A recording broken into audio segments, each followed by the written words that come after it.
អញនោះដឹងការពិតហើយពេលនេះទោះបីរដ្ឋបាលខណ្ឌទួលគោកព្យាយាមចោះរៀបចំសម្រាប់ធ្នាប់របៀបរៀបរយតាមដងផ្លូវយ៉ាងណាក៏ដោយតែមិនទទួលបានផ្លែផ្កាតរតែសោះដោយសារតែមានបកគលឆ្លៀតឱកាសនិយមមួយចំនួនកំពុងដើរប្រមុខលុយដាក់ក្នុងហាប៉ៅដូចជាបកគលរូបនេះមិនដឹងថាគាត់មានទូនាទីជាអ្វីនោះទេមានទាំង ID ដាក់ចកេះផងដើរប្រមូលលុយពីឡានមួយចាប់ពី 5,000 រហូតដល់ 10,000 រៀលតាមការបញ្ជាក់របស់តកងរថយន្តរួមទាំងអ្នកទម្លាក់អីវ៉ាន់បានប្រាប់មកកាន់អង្គភាពសារព័ត៌មានថា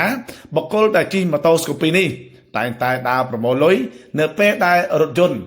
ដឹកអីវ៉ាន់មកដល់ទម្លាក់គឺស្រាប់តែមានវត្តមានបកគលរូបនេះបើសិនជារថយន្តមិនដាក់ពីលើទេបកគលរូបនេះយកត្រឹមតែ 5,000 រៀលទេបើសិនជារថយន្ត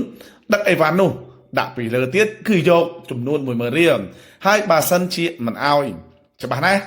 គឺមិនអនុញ្ញាតឲ្យរថយន្តនោះទៅទេនឹងទេហៅគ្នាមកកាក់រថយន្តអ្វីដែលលើសពីនេះទៀតតាមការបញ្ជាក់របស់ម្ចាស់រថយន្តដែលដឹកអីវ៉ាន់នោះស៊ីឈ្នួលដឹកអីវ៉ាន់ក្នុងមួយថ្ងៃបានតែ 60,000 រៀលនោះទេក្នុងមួយជើងក្នុងមួយថ្ងៃដឹកបានតែមួយជើងចំណាយទៅលើអ្នកប្រមូលលុយចំនួន 4 ទៅ 5 នាក់អស់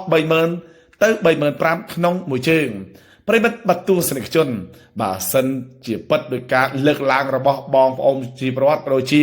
តកងរថយន្តដែលបានផ្ដល់បទសម្ភាសន៍នោះសួរថាតើរំពឹងអីទៀតក្នុងនោះតកងរថយន្តបានបញ្ជាក់ប្រាប់មកកាន់អង្គភាពសារព័ត៌មានទៀតថាបកគលរូបនេះនៅពេលដែលរថយន្តមកដល់គឺត្រូវតែបង់លុយបើសិនជាមិនបង់ទេគឺមិនអនុញ្ញាតឲ្យទៅហើយបានបញ្ជាក់ថាគេប្រមូលលុយនេះគេយកទៅថ្នាក់លើ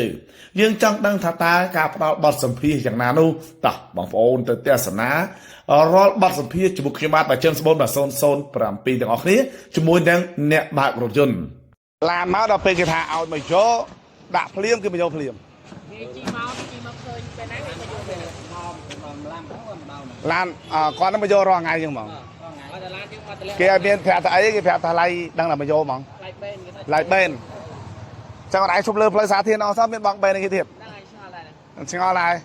ឈប់លើផ្លូវសាធារណៈទៅគេគេថាលុយតែបេនតែទៅមិនគេនិយាយថាឲ្យបងឲ្យបេនគេអងបងឲ្យគេដល់ធ្លាក់ហើយចឹងឲ្យមានឧទាហរណ៍ថាបើសិនគេចង់មកចាប់អូនឯងគាត់នឹងធានាអូនឯងអត់ដឹងដែរអត់ទេរាប់ណាហើយតែមកគាត់មកយកលុយឡៃបេនឡានដាក់លើតបូល 10,000 បើតិច 5,000 អត់ចុះបើ100 ឡានអូនបានមួយថ្ងៃមកយក3នាក់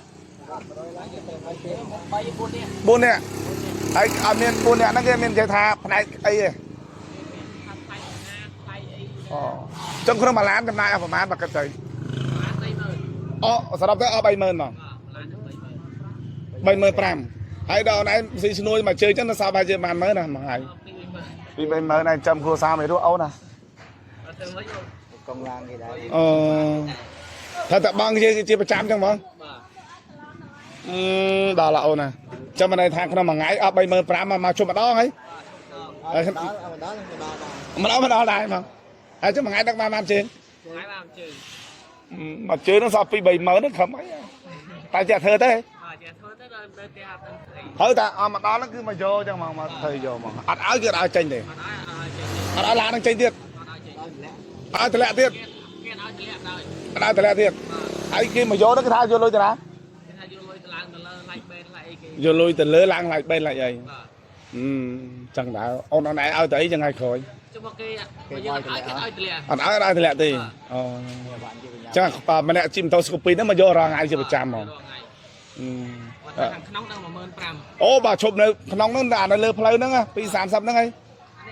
ហ្នឹងផ្លូវពី 30 ហ្នឹងឲ្យទៅឈប់ប៉ក់មកដល់ 15,000 ហ្មងបើចុះបើអត់ឲ្យគេឲ្យតម្លាក់អូចឹងទៀតមកចឹងមួយថ្ងៃចំណាយអស់ 35,000 ក្នុងមួយជើងអូនឡើងមកទៀតចឹងមួយជើងចំណាយអស់ 35,000 អរគុណអូនណាអរគុណបងចង់បានចឹងជាចុងក្រោយស្នើសុំអាយដាមជាពិសេស អភិបាលនៃគណៈអភិបាលខណ្ឌទួលគោករួមទាំងអាដាមអភិសន្តិបណ្ឌិតសោសុខាឧបនាយករដ្ឋមន្ត្រីរដ្ឋមន្ត្រីក្រសួងមហាផ្ទៃមេត្តាជួយបើកការស៊ើបអង្កេតថាតើបុគ្គលដើរប្រមូលលុយនៅលើផ្លូវ230និងជុំវិញផ្សារអ្នកមីជាទូរទីជាអ្វីដែរប្រិមិត្តបាត់ទស្សនិកជនយើងនឹងរងចាំមើលថាតើបុគ្គលនេះអាចរួចពីសំណាញ់ច្បាប់ដែរឬទេ